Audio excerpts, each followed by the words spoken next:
What is up, everybody? I'm Sean. I'm Tom. And we're fuck, bros. I don't know. That was weak. That was the worst one ever, and I kind of love it. I was like, "Oh shit, what was our line?" It just kept getting worse. Like I drug it out by accident, and then you're just like, "Oh no!" And I'm like, and I'm like, "Shit, now I'm fucking it up worse." This is the best one. It's like when someone fucks up something and then you can't stop fucking it up. You're like, you ever just like drop something and then you're like, oh fuck, and you pick it up and you drop it again. God fucking damn it! Like fucking it just keeps happening. I do that all the time. Yeah. Welcome in, guys, to the best, most professional podcast on the market, Block Bros podcast, an Indie Games podcast. I'm Sean. Sean is a Ginger, and who are you? Who the fuck are you? I'm Ticking Time Tom. And who the fuck is everybody watching? Like, yeah, everyone go ahead and just one by one, tell us about yourselves. Well, yeah. Tom, what did you do this week? Honestly, it's been like a pretty low-key week for me. Like, I mean, I got my driveway redone. I guess that's like an achievement of being an adult, is like redoing your driveway, which is way more expensive than you'll ever imagine. No, I assumed. Yeah. Did you do the thing where you woke up in the morning, stood outside with a coffee and just drank it and watched the people redo your driveway? Yeah, that's the pinnacle of adulthood right there. Yeah. The pinnacle of adulthood mixed with my childhood self of 3 days later, once I finally could fully skate on it and shred it to pieces. Yeah. Yeah, you got a long driveway too, so that's got to be a fun time to skate. Oh yeah, dude. I was just doing fucking laps and I laid my rail out. Oh, it's so nice and buttery. And then you just ate shit in the driveway immediately, blood all over it already. Yeah, basically. Oh my god. But yeah, my driveway was so rough before now. So yeah, it really was. As someone that has turned around in that in winter, it was very rough. Yeah, fuck. So bad. Do anything else, or was that me? Okay. What did I do? Really nothing. I've been watching a dog for a couple weeks, and the dog finally went home. But the last day before when she's been a fine dog, she's just, we have small animals in my house. We have a little Chihuahua. We have a 15-year-old Chihuahua, and we have a 2-year-old cat. So that's all we have. And we were watching a 40-pound poodle. and so that was kind of a change, and we live in an apartment, and she was fine for the most part. She was just big and in the way a lot and really dumb. And so she, on the last day here, we woke up, today was the last day, and she was just she decided to spend the morning just vomiting on stuff. We were like, why? She was fine, there was nothing wrong with her, but she decided to start on the last day just by vomiting everywhere. And I was like, I'm so glad you're going home. Fuck God you. Damn. And then I guess this isn't really stuff I did, and then also today my cat decided to eat a zucchini, a large, the size of my forearm. We came home. I'm gonna post it on socials. So follow me on socials. But my cat literally ate a chunk, a size of a fucking mango out of a zucchini, and I was like, that's not something cats do, right? That's not a regular thing. And it was uncooked. It just was eating squash. So Yeah, odd week for animals, but not really much happened to me. I guess still working, still just living. Li- living. Man, yeah. So Trying to imagine a cat just chilling all day eating a zucchini, like right, like fucking what do you have going? for Like like what was 2 so hours important? straight, just like fucking this cat eating it. Like Garfield, Yeah, bro, just munching on like it. Was fucking god. yeah, I have a video of her. I'm like, what did you do? Like cats don't do this. And then in the video, she like tries to grab it from me with her paws, and I was like, no. Fucking dumb, dude. I love my cat to death, but Jesus. Fucking god. So the game that we actually chose for this week, we did. I promise. It's one of my personal favorite games I've ever streamed. Actually, it's called Oxenfree. What do you think about Oxenfree? Do you have any initial before we really get into it? Anything? Did you like it? Did you hate it? What's the overview for you? For me, like this game is very like dialogue heavy, which is something I'm not typically into. Like when I game, I like to Action. game, like I like action, I like to control things, but I really like this dialogue heavy game. Yeah. It's really good. Like the way the dialogue flows in this game feels like actual conversation, you know? Yeah, it was a really good game. But to tell you guys a little bit more about an overview of Oxenfree, Oxenfree is a supernatural horror adventure game that's played in like a 2.5D perspective. Now, when you say that out loud, you're like, "What the fuck is a two and a half dimensional space?" It's essentially it looks like a 3D space, like it looks like a 3D space, but you only play in 2D, if that makes sense. Yeah. So like, yeah, you can imagine like looking at like a box, right? And your character's in that box and you're just looking at like a 2D kind of perspective, but you can move back and forth still and just around and up and down. It's it's weird to explain like without Yeah, yeah. it's really hard. You have to try it out. If you've But ever yeah, played a 2.5D game, you know exactly what we're talking about. But otherwise explaining it is like it's how about very not? difficult. We Yeah. tried hard. We worked really hard on that one. Professional podcasters. Yeah, but it's a horror adventure game set in a 2.5D perspective. The game itself is inspired by cult classics like Poltergeist and movies like Stand by Me. And also, the part that I really liked about it was that it's inspired by real events from World War II. And essentially, it's kind of like a coming of age dialogue heavy game that's really fun. It was developed by Night School Studios and released in 2016 for pretty much every single device. And then a year later, in 2017, it was released for every single device. The series has been announced to follow the game. So with that, let's go ahead and move over to the storyline and have Tom take that over. I am not on top of my shit today. One second. Storyline. There it is. Hit it. Nailed it. Great.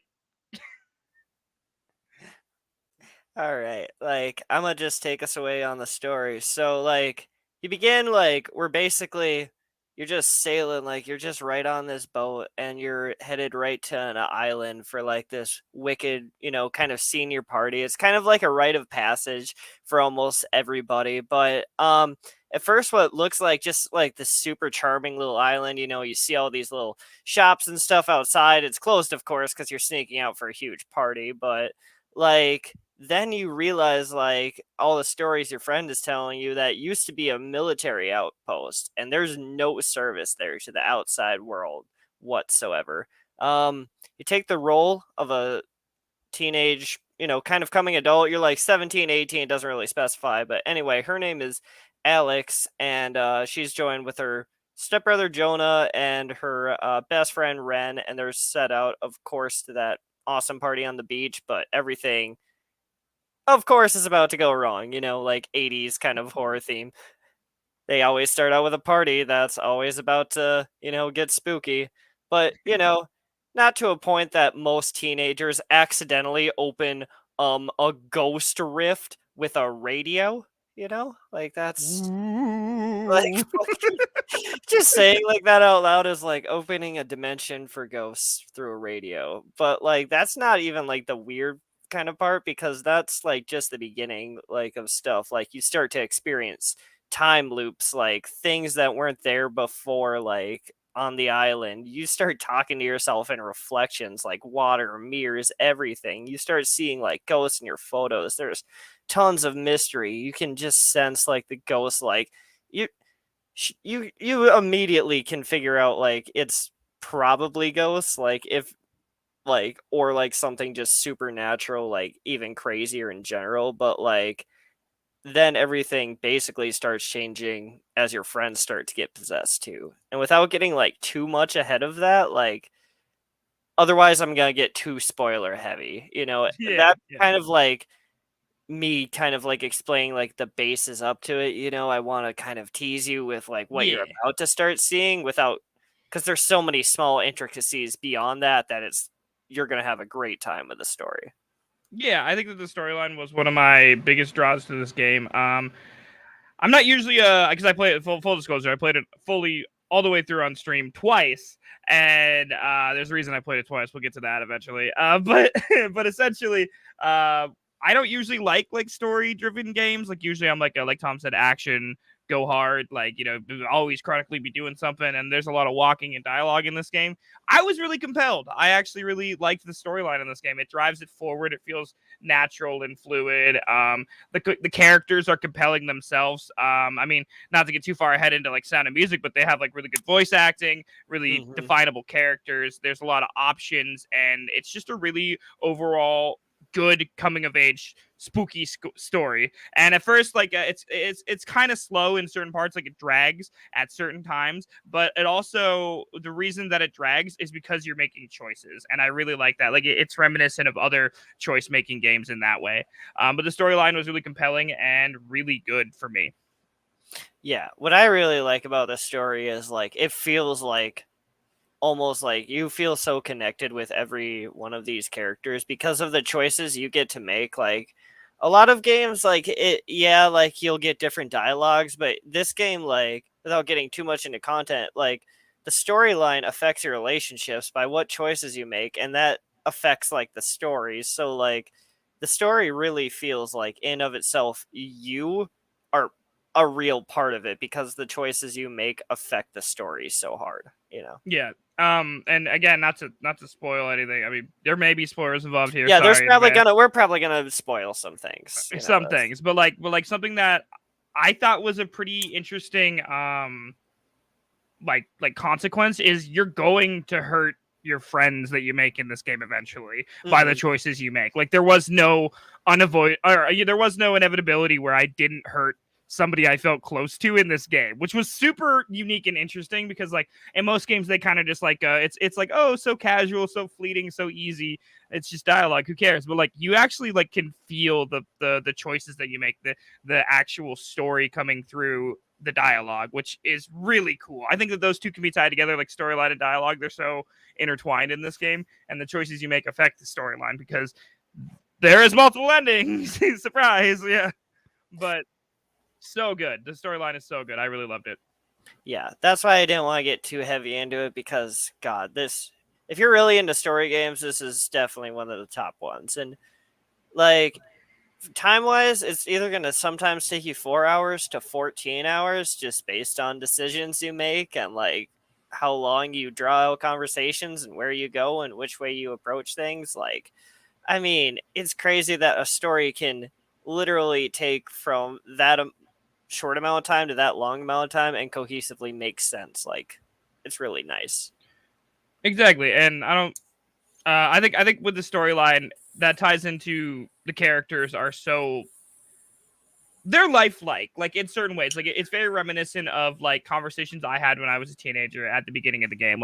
Oh, let's go to this party on this island and you have so much fun. I literally did that, so I feel that. But it's so reminiscent of real feelings and real coming of age vibes. I mean, I'm 26, so I can remember when I was a senior in high school doing this kind of shit, and it feels very honest and true. And I like that they really compel you with the story in this game. Yeah, it's a very compelling story. From even the basis, you get immediate feels for characters no matter what. It's great. Definitely. Well, with that being said, you want to move on to graphics? Yeah, let's. Graphics and art. I'll let you start on this one, but I got a lot to say as well.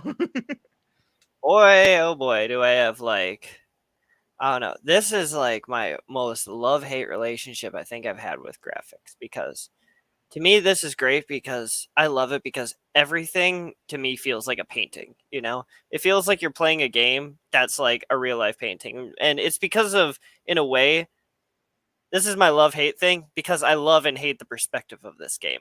Part of me wishes that this game was zoomed in a bit more, but I like the zoomed out atmosphere because it makes the game feel like a painting. Like it feels, and not only that, but it looks like it too. Like the backgrounds feel like they were all kind of hand painted, you know, but the characters were made in like a 3D rendering. So it throws you off a bit at first, but you grow to get used to it and love it, you know? Like, Yeah.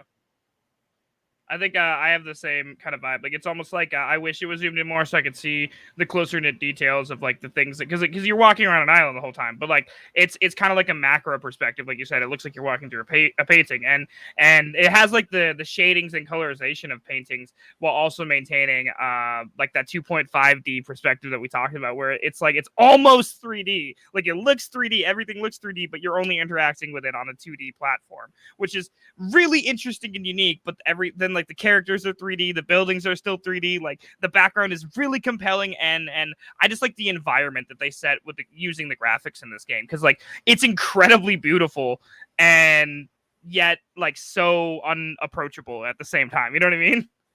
yeah, like it is mind-boggling. Like kind of like, this is a game like we haven't looked at, because a lot of them they use like the same style, and this game uses two complete clashing styles between the characters and the world it's painted on, but it works so well together. Like that's something really hard to do, to make a 3D character in a 2D environment and make it interact with that. Like And that, not just one character, like multiple yeah, like that that's are independent of each other. Like that's so unique.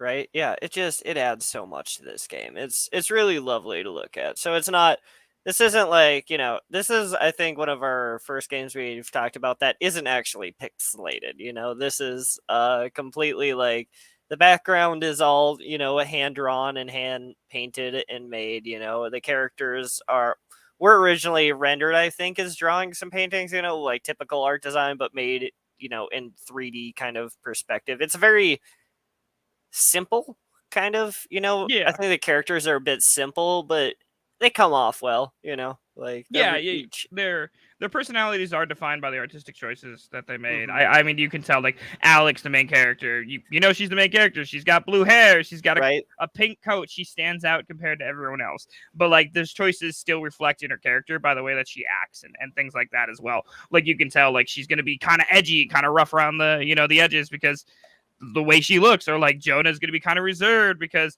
the way he looks, or Ren's going to be the funny comedic relief because of how he looks. And I like that they kind of play into those strengths with such a simplistic idea that the characters look that way, Yeah. Yeah. And then I forgot what. Oh yeah, a huge factor for this that I didn't know until we literally wrote the outline and we're just looking at it was that one of the people that worked on this was actually an alum from Disney. Yeah. And now that that's said, I can definitely see it. Like with the background looks like the smooth whirling backgrounds in some of the Disney movies, or the buildings kind of look like that Art Deco feel. You know what I mean? Yeah, I think it's Heather Cross or Heather Gross that made all of the art in this game. I think the character designs may have been her, but kind of rendered by someone else. But yeah, everything background wise is totally independently her artwork, and it makes a really cool world. Definitely, everything builds on top of each other. And like you said, there's two different kinds of styles here, and they definitely very drastic in clash, but they look good together somehow. Mm-hmm. Awesome. Well, do you have anything else to say about graphics? No, I think we've covered like most of it. Another thing I wanted to add is like I really love how once you start like seeing like ghosts and kind of spooky stuff in this game, it really stands out. Like you're gonna start seeing portals and supernatural stuff, and you're gonna start seeing like some freaky ass shit. It really stands out in this game, and I love it. It's gonna freak you out, whether it's subtle or complete flashy, like I think it threw me off because, like I said, most of the game feels like so smooth and textured and like dreamy almost, and then when the supernatural shit happens, it's like jarring, but like it's jarring in a visual way as much as it is like it's scary, but it's also like visually jarring, like it looks totally different compared to the rest of the world. Yeah, what I would imagine supernatural stuff should look like. Right, like yeah, like I think like like there's possessions in this game like and stuff, and one of the first ones you see, because we already talked about ghosts, but like you see like glowing neon like shit, and I've never seen that in like a possession kind of thing, and it looks really cool in this game. Like it's the takes they had on the supernatural stuff really I liked a lot. I think they did a really good job with the graphic aspect of that and other aspects as well, but we're only talking about graphics right now, so yeah. Awesome. Well, also, guys, if you ever want to see what we're talking about, we literally have the game playing in front of us. We're watching a live, or not a live, a playthrough of the game on YouTube right now. So if you ever want to see what we're talking about, we're a live podcast. We stream to Facebook, YouTube, and Twitch every Tuesday. You can come see our ugly faces, and you can watch the game with us while we talk about it. So we don't have to try to explain to you what a 2.5 perspective is. Right. All right. Let's talk about the sounds and music. Sounds and music. I think that the sounds and music really work very well with this game. They really add to the horror / atmospheric vibes. There's definite shifts in the game. Like in the beginning, it feels very lighthearted and dreamy and atmospheric. Like you're with your friends on this island and you're having a good time, or you're having a bad time depending on your dialogue choices. And then eventually, when spooky shit starts happening, the music picks up with it. The sound effects pick up with it, and it adds to it so much. There was not a point in this game that I wasn't compelled to listen. You know what I mean? Yeah, this is a game like you need to listen to no matter what. I mean, there's so much dialogue in it that you have to like listen to it, but I mean, everything is done so well. I mean, the visuals and audio like go together hand in hand in this game. Each one fits the other so well to a point that I don't think a lot of, like I've talked about that in other games, but this one, like it feels so much more on point to what you're doing all the time. Like every sound feels perfect in this game. Like definitely. No, I completely agree. It really hit home. There's not a lot of times where I'm like, this was like a really, really good sounding game. But like the other, off the top of my head, the only ones we talked about on the channel were Katana Zero and Party Hard were like the only other two that had like really good soundtracks. This one had a completely original soundtrack written by Scientific. And I think that's just like a step further that they took it. The band name or person name, sorry, I don't know if it's a band or person, is named Scientific. It's spelled SCNTFC, so Scientific is how I assume you pronounce that. But right, yeah, that's what I came to the conclusion of. Like, listen, I'm a podcaster, not a linguist. Right. But I think that's like a step further that they took it. Like, yeah, they could have just gotten away with having the cool sound effects and great voice acting, but they're like, let's get a whole fucking original soundtrack that you can listen to independently. Like they produced that independently, so like you can just go download the soundtrack as well, which is super freaking cool. I love it when games go that extra mile, and you're only gonna get those kind of extra miles out of indie developers, honestly. Yeah, exactly. Like the soundtrack is above and beyond, and like Sean said, like even with the dialogue too, like I know there's like I think there's more than 3 voice actors, but I know there's 3 main starring ones, and that's like and they come from heavy hitters. There's like Aaron Yvette, like he did Wolf Among Us and things from Tales from Borderlands. There's Gavin Hammond, he also did like Walking Dead, Wolf Among Us. Brittany Johnson, she did Borderlands 2. So like, and the voices in those games are always, top tier, no matter which voice actor you're talking about. Like, so the dialogue in this game is really nice to listen to because all the voices are nice to listen to, Yeah, and like I said, I've said in previous episodes, I'm a sucker for voice acting. Like Mm-hmm. that is something, because not that I don't like reading, but like I feel like it takes you out of the moment. The voices in this game are compelling and they sound accurate to the character. They made me believe the character. They made the character more than just a 3D rendering of a sketch. You know what I mean? Like it made it feel like an actual person. They're very well done. They compelled emotion. I felt connected to the characters because of the voice actors more than the graphics, honestly.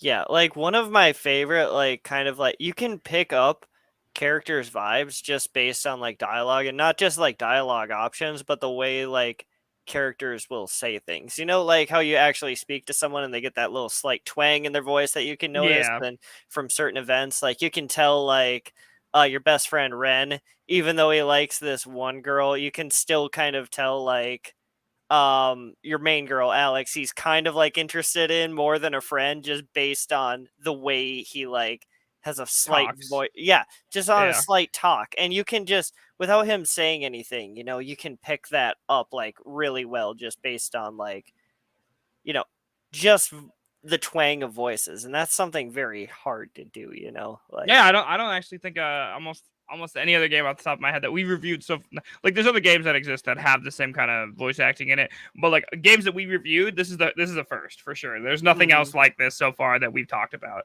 and I think that's really what stood out to me the most about this game. Was I didn't know that I'd be attached to the characters based on their voices. Like I thought that I was just gonna play the game and it's gonna be kind of spooky or whatever. And full disclosure, I played this game like 2 years ago. I played it 2 years ago on stream, and I do this thing called New Game Thursday, which I do not do any research about the game before I play it because I want to go into it and have a completely authentic experience.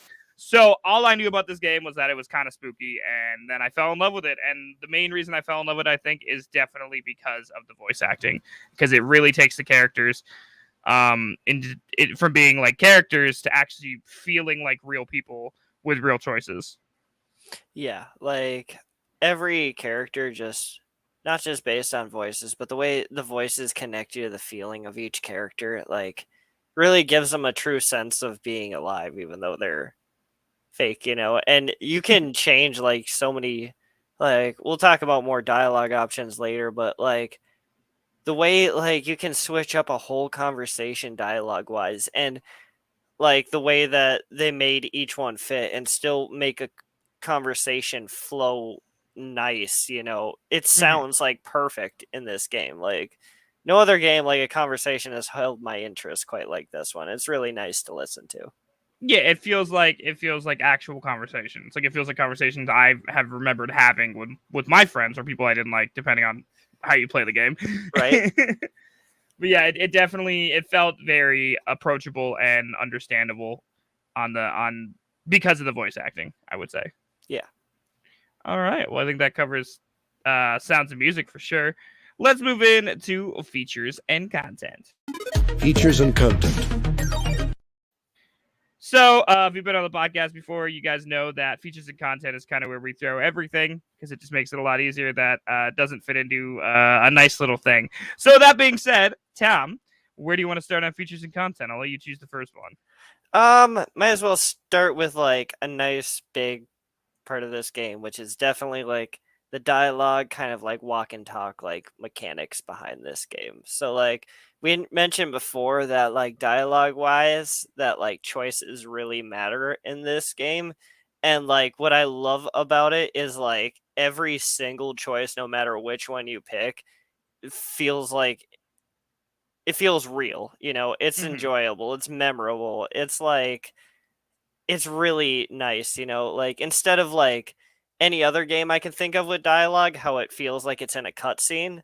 All of this happens in real time. Like some conversations you can straight up miss because you just didn't click quick enough in the conversation. You know, it doesn't like give you like that meter. It relies on like true feeling of conversation. Like it's kind of crazy, honestly. Like yeah, it feels incredibly real. The conversations are so fluid. Like you know, for example, like when you introduce your friend, your new stepbrother Jonas to your new friend Ren, and then you're talking, like they have a whole conversation that you can choose to interject into if you want to, and like that feels really real. It's like you can interject and be like, no, his name is actually from the Bible, or like you could choose to say nothing, or like you could just like not talk or talk, and your choices then affect things later. But I'll let you continue. Sorry, Tom. Yeah, no, that's a good point. Like, I mean, everything you say matters in this game because it's going to affect your relationships with your characters, and that's going to affect the story, and that's going to affect the ending. Like that's why this is such a cool section, because like everything branches off of this dialogue option, you know, like from the beginning to mid to end game, you know, like relationships are important in this game, and like the dialogue, no matter what choices you make, always feels cohesive and always makes you want more. Yeah, and I totally agree with that. It feels like, and we talk about agency in games a lot. We talk about choices in games a lot. We talked about a lot of games where you have choices and stuff. I think this one is a truly authentic experience because there's so many different options to lead to so many different events and managing so many different relationships, where like your agency as a player really shines through in this game, but also your agency as which version of the main character Alex you choose to be. Like, because you could be different. You could be cold, you could be caring, you could be angry, you could be funny. Like, there's so many different choices that you get to make, and I think that's really cool that you can play it so dynamically and have so many options in one game. Yeah, like it's really nice because like you can choose one option in this game, and the dialogue tree is so deep that one option, like, you know, sometimes it kind of reverts you back to like other options that are kind of similar in other games. This one, like, you can literally branch a conversation in so many different directions. Like, it doesn't feel like, it feels like you're truly having a conversation with the characters in this game, you know, unlike other games that conversation gets stale because they either put too many or just not enough. Like, it feels like you're having the same conversation over and over again. You're not going to feel that way in this game. And I think I covered it earlier, but the inevitability that you're going to hurt people in this game or let people down, or actually it feels real. It feels super real. Like, we've all been there where we made choices that like ended up impacting someone else in a way we didn't intend it to, and like you actually get to like live that in this game, which, like, if you're up to be a little bit emotionally blasted, it really does complete that for me. It did for me anyways. But yeah, the walking and talking mechanic is the central part of this game, where basically you walk and you talk. Like, the whole game is just choices and walking around and exploring the island. And the island, as we talked about with the graphics, is incredibly beautiful. So it's not. While I felt like sometimes it dragged a little bit, like the game dragged a little bit because you're walking and talking. Like, you gotta be upfront about that. You were walking and talking most of the time. Yeah. It all comes to a head and it all is worth it at the points where it does drag, because the points where it drags are the points where like there's real life tension. There would be real life tension in that conversation, you know? Yeah, like this is honestly like, if you're really into like story games, kind of like heavy, this is like one you should really definitely pick up. Like, I mean, if that's what you play, if you're like into games because you like books and movies, like this is kind of a game for you, I think, for sure. Definitely, 100%. With that being said, I'd like to move on to characters, because we really haven't talked about the characters. Like, we briefly mentioned them, but the characters are such a central part of this game. I'll just do like a quick overview. There's Alex, who's the main character. She had just lost her brother recently. That's like her compelling story point. Jonah is her new stepbrother. So you can see obvious tension there. Ren is her best friend, the comedic relief. Nona is one of the other girls in the game. She is Ren's love interest. And then the last one, I think her name is Clarence. Clarissa. Clarissa, yeah. She's a bitch. Clarissa's a bitch. She's straight up that's her fucking plot point. She's a bitch. Basically, like, she sucks the second you meet her. Yeah, but she does play a vital role in the game, which is that she is Alex's brother's ex-girlfriend, and her brother is dead. So you can see the trauma there. So there's like real life like riffs you can connect to with each character. That like makes the game a lot more compelling and a lot harder to make a lot of choices, because like you're like, shit, this like like she's a bitch, but like she kind of deserves to be a bitch because like my brother's dead. You know, like it's like a whole thing. Like it feels real. I could understand it, and like that's what made this game so compelling. Is the characters are while they are two-dimensional in the game, they're not two-dimensional in the game. If that makes any sense. Yeah, it's Well, I came up with that on the spot. I'm gonna pat myself on the back for that, actually. Give you a little Yeah, clap on that one. Yeah, wow, like... good for me. That might be the coolest thing I ever said. Damn. Mom, get the camera. Right? But God, I love how each of the characters really fit their role nicely. Like, and again, the voices tie into each character. Like, yeah. Clarissa being a bitch, she sounds like a bitch. Oh God, yeah, her voice was triggering for me. I was like, oh, like you just hate her, but you can't fucking leave her behind because you hate her, but you can't kill her. You know, like definitely. But yeah, I really thought that the characters were really compelling points. So I just wanted to cover that just really quick to make sure that we talked about it. Yeah, like each one really fits their role well. Like I think I feel for like kind of like you can kind of like feel for each of your individual characters. Like I kind of can feel for Ren because he kind of feels like stuck sometimes. Like you know, like I mean, even when he like mentions like the main character like Alex, she's like thinking about going to college and like moving away, and I'm like, man. Welcome to my life, content. Like yeah. fucking relatable content. Stuck between like love life kind of things, and I'm like, man, I really feel for Ren, and kind of like even though I kind of hate him because of how much I can relate to him, you know. Yeah, like, I kind of saw a lot of you and Ren when I played it. Yeah, I know. I kind of hate him because I can see myself in him, you know. I'm like, man, I hate this character. Do I fucking love this character? Especially It feels that, and like I think that was really something that surprised me that I didn't expect to go in and have such real experiences with, for lack of a better term, in indie walking and talking simulator. Right? Yeah, basically. Like you don't expect that, but it's so well done and just like cohesively put together and deep and meaningful and angry and funny. Like there's so many emotions in this game, you know. Right, yeah, it's fantastic, honestly. Like just how much the characters add from speaking to really they pull on your heart, you know. Yeah. Well, what's the next thing you want to talk about, Tom? You're next. I just chose characters. So. Yeah, I wanted to like kind of like let's just talk about like kind of like puzzles, I guess. In this game, we'll talk about how like that's kind of used for like the other main part. Yeah, like another main majority of this game is like puzzle solving.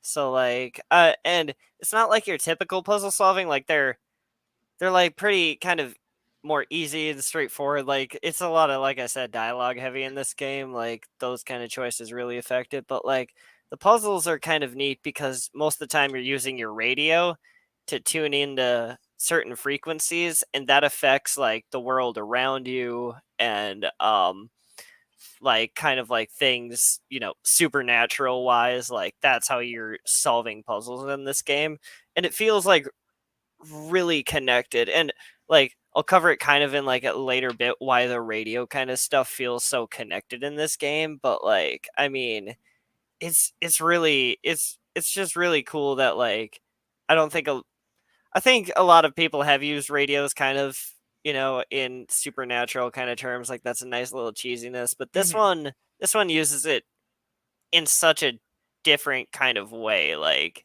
I said, to solve puzzles and interact with like ghosts and the world around you. It's really cool. Yeah, and even like trying to think like other games like have used it in like a spirit box fashion where like you have a radio and the ghost talks through the radio. And I'm not saying that doesn't happen in this game, but in this game like it'll be like, hey, like you need to turn your radio to a certain station. You tune into that certain station and it'll like something else will happen in the physical environment around you sometimes. And I think that's a really cool little aspect. Or like something will appear, or there'll be like a crazy time shift, or like stuff will will happen more than you expect. Like it won't just be like sometimes, yeah, ghosts will talk to you, neat, or like there'll be like some old timey thing happening, or like generic supernatural shit. But then like some major shit will just all of a sudden come out of nowhere, and like I love that about it, that the radio is such a unique and interesting way to interact with the world around you. Yeah. On a side note on the radio, like sometimes you'll just turn it on because you get a feeling for things going on, and you will hear just some of the creepiest ass shit. Like fucking, it could be like anything from static to beeps to breathing to old timey ass music that just creeps you the fuck out. Like I swear to God, like this radio is like the most haunted ass thing you have ever heard. Like I actually have a really funny story about the old timey music. Actually, really quick. Yeah. Side note: so I was streaming this game, and I got a live DMCA copyright strike. And I was like, what the fuck? And it was because one of the songs that came through the radio that was from like 1918 got me a fucking DMCA strike on Twitch. I was like, who the fuck has this song copyrighted? What the fuck? Oh my God. It was like maybe 20 seconds of a song. I was like, okay. So I'm sure there's probably an option to turn that off. I just didn't care and ran with it. But yeah, just for preference, be careful, streamers.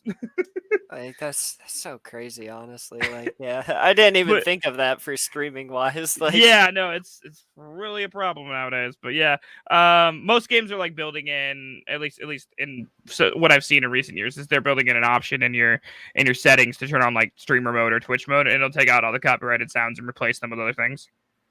So that's pretty nice. But like, not every game has that, obviously, because like especially with indie games. You never know. Yeah, exactly. Like that's kind of hard. Sometimes I can imagine. Like you can't just edit that out while streaming. Like, they especially with all the live takedown bots that they have going on now. But totally separate thing that we'll talk about that on a different podcast. I don't know. But yeah, the radio, the puzzles are not incredibly difficult because there's like other puzzles in the game as well. Like there'll be like, oh, you got to find certain things, you got to find your way around the island, and some of the island can be confusing based on like puzzles and stuff. And like there's that kind of puzzle as well. But I think the most unique aspect is definitely the radio. Yeah, like it's really cool how much that plays in. Like Sean said, the puzzles are pretty simple. They're nothing mind-boggling, but they fit the feel of the game really well, like it's really nice just because like it's not a game that's meant to, challenge your brain, it's more supposed to be like a theatrical performance, but the little bit of puzzles really just add to the gameplay of just something to be there, and it's nice, And just for reference, when we talked about supernatural shit, we're like we said, we're watching the game live right now. You on the stream when we said like graphically the game is jarring when supernatural stuff happens. It's almost like when you were a kid and VHS tapes. I don't know how old people are, but there's probably like some like 10-year-old listening to this like, what the fuck is a VHS? No, but like there like lines appear on the screen like VHS static, or like and then when the supernatural stuff happens, it looks like it's shaking and not in reality, and I love that about it. It just looks so different than you would think for supernatural stuff, and they did it so well. Yeah, like, I freaking love that shit. Like, the radio connecting everything together to that supernaturalness is, it's just peak. Like, honestly. Yeah, it feels very like there was a theme, they went with it, they ran with it, and it looks amazing, sounds amazing, and feels good when supernatural shit happens. I mean, it doesn't feel good. It was actually, I was scared personally, but I'm a big wuss though, so. Right, yeah, it's, oh man, like, half the time you use the radio, you'll just get scared, like I said, by using shit. Like, if you are not into, like, this game is not jump scare heavy by any means, like, there's not that many of them that feel like it, but the sense of foreboding you always have in this game is it's like ominous, real. Like, it's ominous as hell. I had like a knot in my gut the whole time I played it, which is an interesting feeling for this game to give you. Yeah, I thought, anyways. Yeah, like if there's gonna be some parts that you're just gonna be like, "What the fuck," and then like, and not in like a jump scary way, but it's still horrifying. I can't definitely. Yeah, definitely. I'll talk about my favorite one of those when we get to the favorite parts, but that's a spoiler. But I'll tell it anyways. But we'll talk about it then. I think another thing that we should talk about like we said earlier, the game does have multiple endings. That's a big part of it. A big part of the draw to it for most people, I think, is the multiple endings, that your choices actually have outcomes that resolve in different endings. I'm not going to spoil any of them. That's for you guys to find out and play. But your choices matter, is all I'm going to say. And it's nice to know that the game has multiple endings.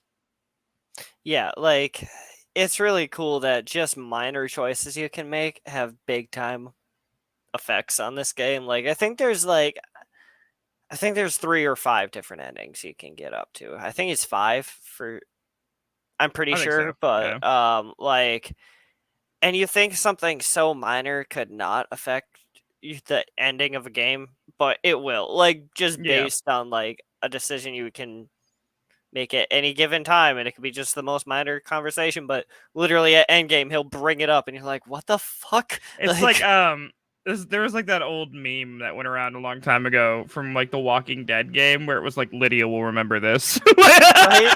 Like, it's just it's that kind of vibe where it's like you say something that you think is gonna be so minor, and they'll just be like, you remember that fucking time? I just think it's funny. Basically. My God. People hold grudges in this fucking game. Like, I mean, yeah. Just definitely. ask fucking, what's her name again? Casa. The bitch.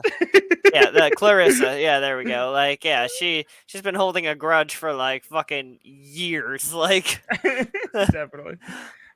But yeah, I just like that there was multiple endings and that your choices matter. That's a huge part for me. Was there anything else you want to talk about in content?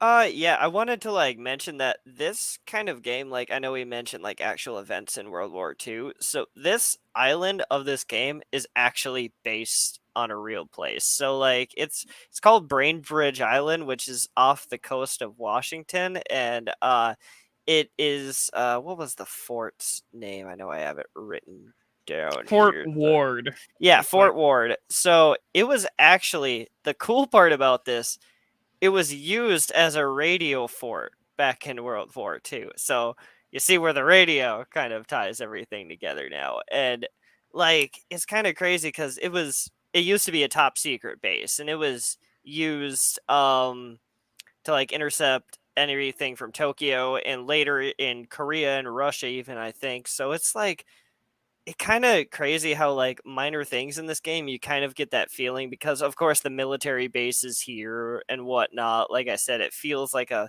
small little quirky island at first, and yeah. And even if you look at the real island, once it was decommissioned, it was turned into a park as well. So like it's uncanny, like down to like there's parts in this game, like there's going to be a part, by the way, that you enter a classroom that they used to teach classes there on radio stuff all the time, just like in this game. Like, they took a true amount of inspiration from a real life place, and that's really cool that they found something real to like haunt and make it fit in this game. Like, yeah, it's very. I don't think I can pinpoint another game that's ever done that that I've played. At least I'm sure there is other games like that, but like, to take something that is real and grounded in reality and then kind of like spoof it and make up your own stuff for it, but still ground all the things that you put into it in real life is super cool. It's very unique. I love that. I like I said, off the top of my head, I can't think of another game that's done it that I've played. Anyways, don't quote me on it. There is probably other games that have done it. I can't think of any though.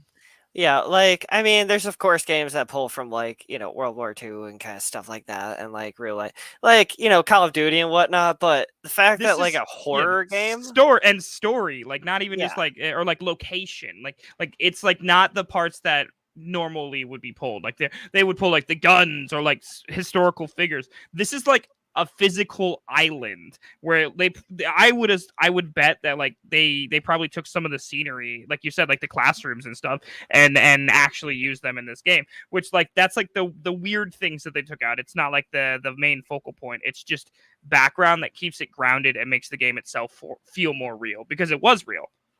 Yeah, exactly. Like the mysteries in this game feel like they definitely could have happened. Like I don't think there's any hauntings at the actual like fort place. I Ooh, don't think what? Wait, that's wait, wait! You don't believe in ghosts, Tom? Back well, up. I definitely believe in ghosts, but this is like a top secret radio place. I don't think a lot of people were like murked there. You know what I mean? If they did, if they were, it was top secret. like for sure.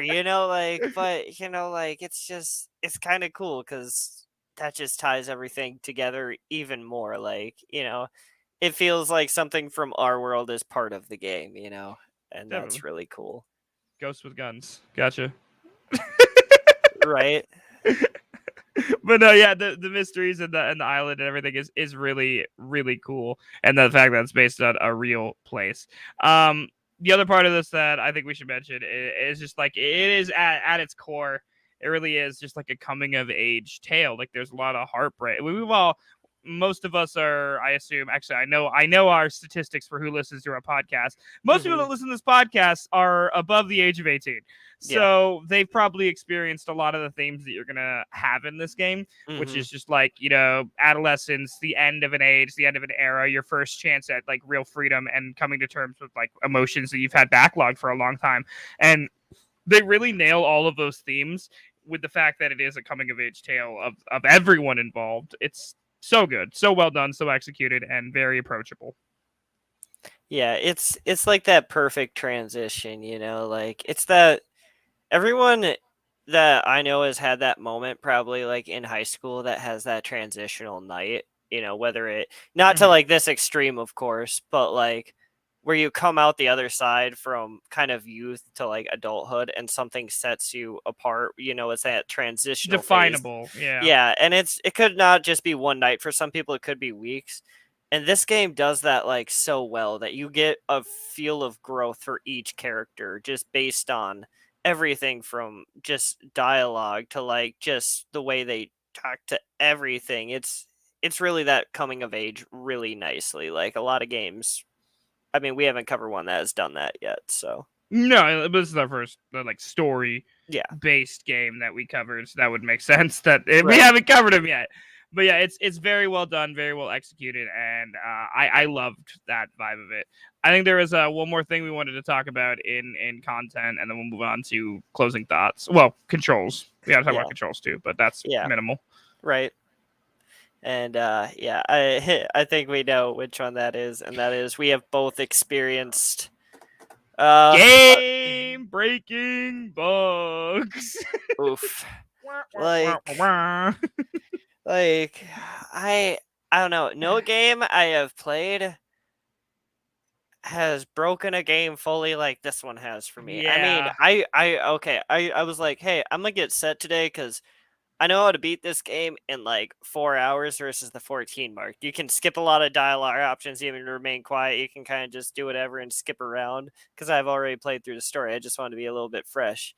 And I ran into this game breaking bug about an hour and a half in. That was I get on the cable car to go to the campsite, right?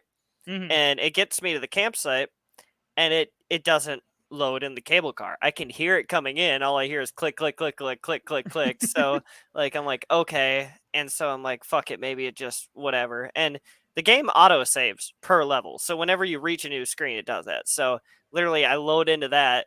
And no, my game is frozen to hearing all the clicks. I can't get up on the cable car. I literally cannot get past it. So I had to start over and I get to the same place and it does it again to me. Honestly, I tried to play through twice today. I have never had that happen to me before, which was fucking kind of insane, honestly. Like I don't remember that the last time I played it, so I don't know if they update it, fix something and it affected that.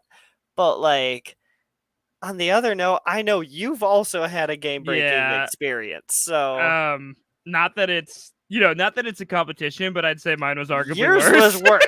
Yours is way worse than mine. Like mine happened like 2 hours in, and I was like, imagine this, chat. Imagine this, if you will. I streamed this game for 4 hours, got to the literal last 2 minutes of the game, and I had basically the same thing that Tom had happen. Where I'm not going to spoil what happened, but I was in a room and I could not get out of the room, no matter what I did. in the last 2 minutes of the game. So, being me, I was like, okay, well, let me Google this. I Googled it. It turns out, I was like, oh, it's a bug. It happens. Whatever. I was like, you know what? I really like this game a lot. I'm going to replay it fully, and I'm gonna play it again tomorrow because I really want to get the ending of this game. It's going to be so satisfying. I'm so excited about it. I replay the full game, get to the same point, and it happens again. So, I think the only way to fix the bug is to completely delete the game and re-download it, which sucks, but like whatever. But like, yeah, I technically I don't think I've ever completed this game because of that bug, because it happened twice at the last possible minute, and I was like, I can't will myself to play it again to have the bug, because if it happened again, I probably would just be like, no, and just never touch it again or even want to talk about it. So, for the sake of my sanity, I never played it again. Yeah, that honestly, like, I think I would throw my monitor if that. Yeah, I felt happened. that way, dude. I felt that. I think there's actually there's a video of me fucking like freaking out actually about it. Let me see if I can. I'll just play like it in the background. I won't play the video about it, but like it's like literally me running around my room yelling. It's something we had to bring up because like I just had it happen today, and Sean's like, "Yo, I also fucking had that shit happen." I'm like, "Well, we gotta fucking talk about that." Apparently, like you can't not talk about it because it is really real. Like it's very fucking real, and like that sucks, but it happens, you know. Like I'm used to glitches in games and stuff, and usually you can save and you can load. You can't load a save file in this game. Like I think the only way you could is if you soft save like on an outside source, which sounds probably pretty complicated on this. Like it's not a Pokemon ROM, you know.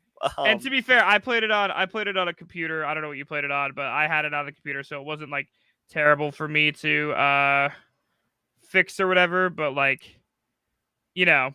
Yeah, I mean, I played this originally on Switch, so you get one save file. You can't fucking load back to the last level, you know. So it's broken. You have to start over. Like. Yeah, it was a lot of fun. Besides that was like the only. When we talk about this, you guys know that we have the negatives and the positives. We have to say both. We don't, you know, we're not preferential to one or the other. We're real about it.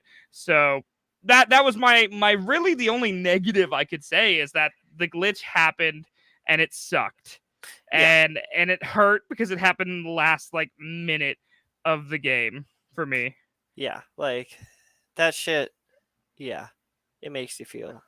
I found the video. I'll just play in the background of me just like me in the corner, just like getting up and fucking getting angry about it, hopping around and shit. I like throw a bunch of shit. Man. Yeah, I was like so angry. I was like throwing shit. You're right at like the fucking end, like fucking. Yeah, I was so mad, bro. But yeah, that.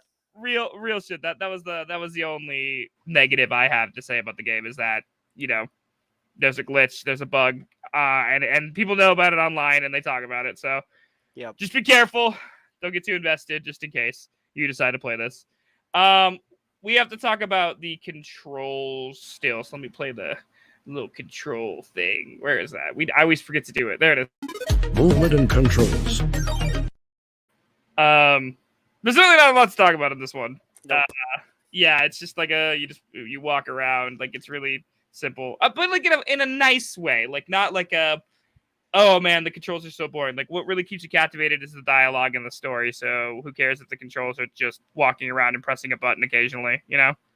Right. Yeah. This is definitely like a walking kind of sim, and as far as controls go, sometimes you'll feel like you're going too slow, but the reason you're walking so slow is because the dialogue gets so deep that like you don't want to walk too fast, otherwise you get there too fast without hearing the whole entire sentences you're trying to have, you know? Yeah, like the story takes priority. While this game does have a lot of exploration in it, like you get to go and visit the entire island, and it's expansive, and there's puzzles and fun little areas, and everything is unique. You're gonna take a while to get there, and you're just gonna be walking the whole time, to be honest. Right? Yeah, it's a very walk heavy, you know, fucking game, and I'm not usually one for about that. I usually like the fast paced kind of walking, but like I said, the dialogue, it takes so much precedence that you don't even feel like the controls even matter. You're basically controlling a movie, you know? So. Yeah, it kind of feels that way. That's a really good way to put it, actually. Yeah. Awesome. Well, that's it about that for me. So let's move on to closing thoughts. Closing thoughts. With closing thoughts, guys, we have the same every time. So we talk about replayability a lot. How do you feel about replayability in this game, Tom?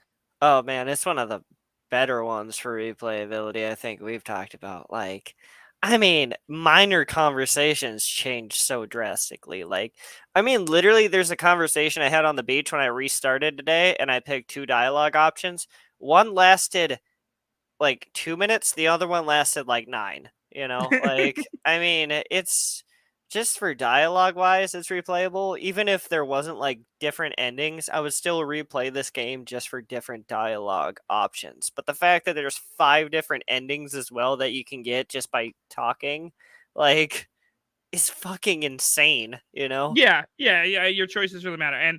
And to be honest with you, like I said, I only played those 2 times. If I didn't have a game breaking bug, and now that it's been 2 years since I played it, I could definitely play it again. I can play it again now. My anger for the bug has subsided. I can play it now. But like for my own sanity, I have not replayed this yet. With that being said, there's a good chance I'll replay it probably this in October for Spooktober. Especially with the second one. We didn't mention that there is a sequel to this game. Yeah, as I might do well. both. I might play both, honestly, on stream. I love the first one so much that I will play the second one. I'll replay the first one and then play the second one, I think. Yeah.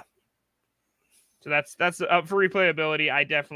I could see why people would replay it. I plan to replay it. I haven't yet, and you're saying that you definitely have replayed it and you liked it. So yeah, honestly, it's like usually I don't like making different decisions in games to see how they kind of turn out. Like I usually plan for the best one. This wasn't a game that I was after the best dialogue option. I was constantly after just whatever felt right at the time.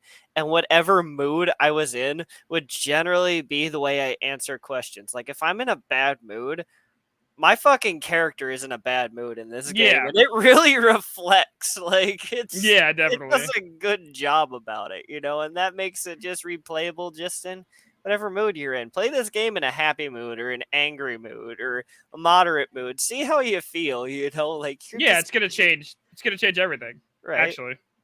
Definitely.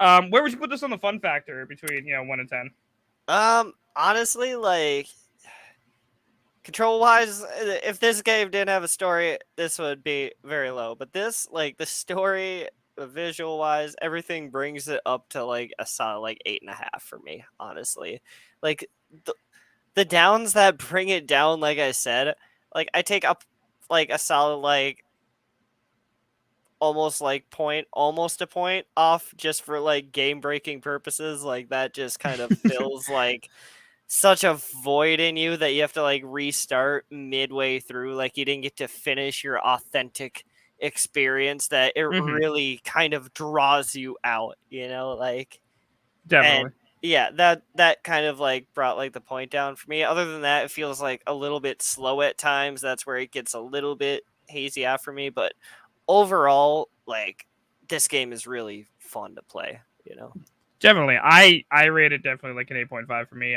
It's so incredibly unique and has such a compelling story, and I just really enjoyed playing it. So I definitely felt connected to all the characters, and for that it gets an 8.5 for fun for me. Yeah. Did you have a favorite part of the game or a least favorite part or both?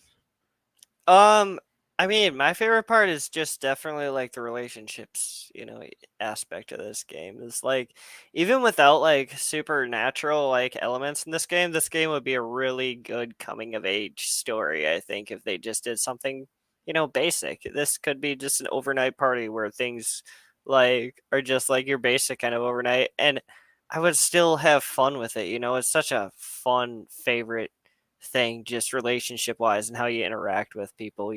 It's something I haven't really felt in other games, even story related games, but everybody feels real.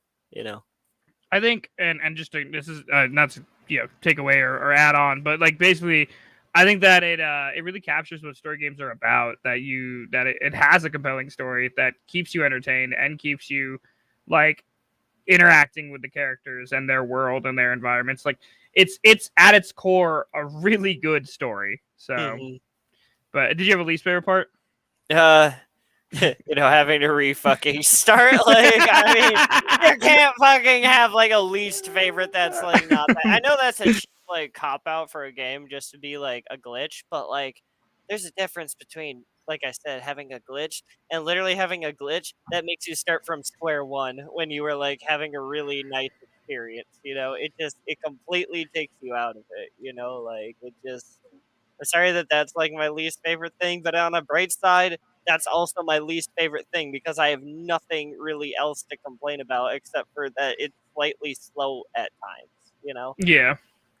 I think so. Just up front, I'm gonna use that as my least favorite as well because we both experienced it. So like that was my least favorite part. Exactly what you said. It's kind of a cop out, but it's kind of not. It's true. Yeah, it's true. Like it is a hard thing to avoid. My favorite part is specific and a spoiler. So if you don't want to hear a spoiler, come back in a minute and I'll get it done before then. 3, 2, 1. My favorite part is a very specific scene, and I'm gonna spoil right now. Clarissa gets possessed, and you're like, "Where's Clarissa?" And you're like looking for her, and you find her at the top of a building, and she commits essentially suicide. She jumps out of the building, but like there's this part where she's falling and hits the ground, and it is like so funny, and I don't know why. Like I have a video of it. It's like the flop, and like I was like, everybody do the flop, and I edited that over it, and when it hits, it's like the most satisfying like body thwunk sound, and I don't know why, but like she sucks. I hate her. She's the worst character. And when that happened, I was like, this is my favorite part, and that's the one that's always stuck out to me. So, but yeah, it's just really funny. God. And then the not favorite is the everybody back from your break. I think I got that done in a minute. No spoilers for you. Thanks for coming back. Not favorite was obviously what you said. Was there any games that it reminded you of? This like a lot of story games. This is very like kind of like Life is Strange kind of for me. Like that is definitely like how your conversations definitely affect choices in real life in the game and whatnot. Unlike Life is Strange, though, you don't often get a lot of second opportunities. Like in that one, you just rewind time, whatever. This one, it feels like more like real versus consequential. Like, yeah. And I also like how it's time related, but you don't know it. It feels like very fluid conversation, like we already talked about. Like it's really crazy, honestly. Yeah, the time loops are really weird in this game. You'll be having the same conversation you already had, but then you'll notice you're having the same conversation you already had, like your character will, and that interrupts like the fourth wall breaking kind of vibe. It's really interesting and unique in that concept. But I agree that it is very Life is Strange, The Walking Dead, game like very your choices matter essentially. Yeah. Any Telltale series, kind of like where it's story related and not a lot of controls other than story related. You get that walking around kind of vibe. Like it's basically that, but it's really cool how they do this one. Definitely. How much would you recommend the game, and is there anyone you'd recommend the game to specifically? Oh man, if you're like a horror movie fan, like an 80s horror movie fan, you should fucking play this game. Like if you're like a ghost kind of fan, you should play this game. If you're like into like those kind of movies, any kind of story related kind of gamer, I think should fucking play this game, honestly. Like definitely. If you only like action games, you're probably not going to get a lot of enjoyment out of this one, but you still might, like I mean, if you want like a break, like you want like you played a bunch of Call of Duty, you got your shit wrecked, and then you're like, man, I just want to like wind down for the evening. Mm-hmm. You should play this. You should play this game. Like you should play. I recommend it to everyone. Honestly, if you like any compelling story or like emotions or relatable characters, play this game. Another person I would recommend. This is like that perfect girlfriend game. Like if you want to play a game with your fucking girl. This is fucking like perfect because either you or her can fucking take the controls. Like it's just perfect just to chill, eat some snacks, like fucking I don't know, get some sushi and fucking just chill. Play together, yeah. Make some choices. This is almost like it's almost better than a movie, Yeah, see if you're compatible. If she likes Clarissa, fucking get the fuck get out. Like bro, I was literally about to say that. Like if she likes Clarissa and doesn't like Nona, you should get the fuck out of there. Yeah, basically, like she is not the one. Another game. Oh, I forgot to say another game that reminds me of a game that recently, it's very popular. So people might know about it. The Quarry kind of reminds me of the Quarry. Anyone who's seen or played that, I watched our good friend David Devin, who we've had on the podcast. He played it pretty much all the way through. Yeah, and it's very choice heavy and horror oriented. So like that, yeah, kind of maybe the Quarry is based off this question mark. I have no idea. But yeah, definitely. I think that kind of wraps it up for me on my end. Did you have anything else you wanted to add about Oxenfree? No, I mean, overall, I just think this is one of the great storytelling games that slipped under a lot of people's radar at the time, and it's just a really nice gem of an indie game, like a lot of ones we're going to probably keep talking about are very action heavy and, like action heavy, we cover a lot of Metroidvania, so like a lot of story games don't stick to us, so us speaking about that kind of like I think it tells everything. Yeah, like this is one you should really play if that's your play style, Definitely. With that being said, we don't know what we're going to talk about next week because we don't plan ahead. Yeah, again, I realized at the beginning of the episode, I was like, shit, we didn't even fucking talk about that. So I'm sure we'll figure something out. Right. But yeah, we'll. I'm thinking also. I haven't even talked to Tom about this yet. This is live in uncharted territory. I'm thinking maybe like next month we could talk about more spooky games because like it's gonna be Spooktober. We got to talk about some spooky games. I got a couple indie horror games in mind that we could talk about for next month. We're not quite there yet. We got one more week of regular stuff left, I guess. Right? Yeah, it's yeah. There's a lot of really cool like little spooky indie games I can think of that are pretty fun. Like. God, there's some horrifying ones, man. People get fucked up, I got one in particular that I really want to talk about, so we'll talk about that off stream, I guess. But all right, guys, we will see you next week either way. If you're a developer that wants to talk about your indie game with us, send us an email. The email is blockbrospodcast@gmail.com. Again, that's blockbrospodcast@gmail.com. Also, if you have a game you want us to talk about, you don't got to be a developer. You can also shoot us an email or hit us up on any social. It's blockbrospodcast. Again, it's at gmail.com if you want to email us. If you somehow are all the way through this episode and you like what you're hearing, please rate us 5 stars or leave a review if you're listening on Apple. That stuff helps so much. We are trying to secure some ad revenue right now to keep this podcast going and strong, and rating really helps with that.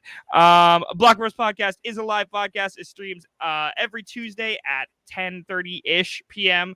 to Facebook, YouTube, and Twitch. And also, you can always rewatch the videos on YouTube or listen to us on any audio platform every Wednesday. If you want to see our ugly faces, again, we're live on Facebook, YouTube, and Twitch. Opening music is 8-Bit Fun by the Heatley Bros.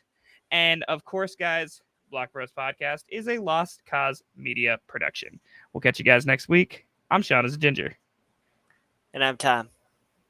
And you can find us at our various socials, which are linked in the show notes. And if you want to purchase the game, we do get a slight kickback. It's only a couple cents, but it does help fund us and keep all my lights on. And as you can tell, I have a lot. So buy the game. The link to that will also be in the show notes. We'll catch you guys later. Have a great week. Bye. Bye. Lost Cause Media.